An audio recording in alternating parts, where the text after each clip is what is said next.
Alors pour moi, les ouvertures, c'est les projets et les sujets dans lesquels le Laplace doit s'inscrire pour le futur. Et un laboratoire de recherche doit vraiment préparer le futur.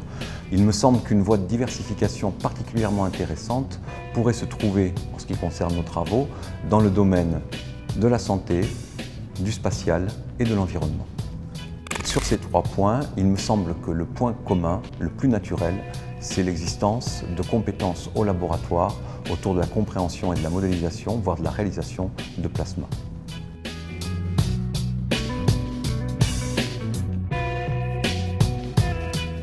Dans le domaine de la santé, par exemple, on va utiliser le plasma pour faire de l'activation.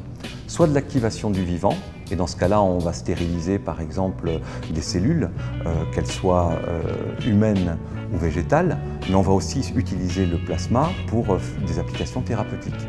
Mais on peut aussi envisager de faire de l'activation de matériaux pour les rendre soit biocides, soit biocompatibles.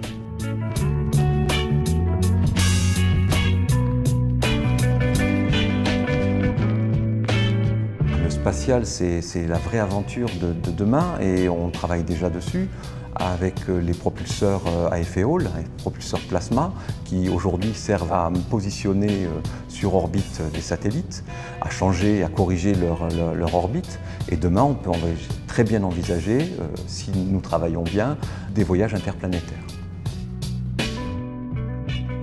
Alors ça, c'est l'aspect positif des plasmas. L'aspect négatif des plasmas, c'est que bien entendu, n'étant plus dans une atmosphère, on va être soumis à leurs aspects néfastes et donc il faut étudier l'impact du bombardement des espèces chargées sur le comportement des matériaux qui constituent ces satellites, ces futurs cargos spatiaux.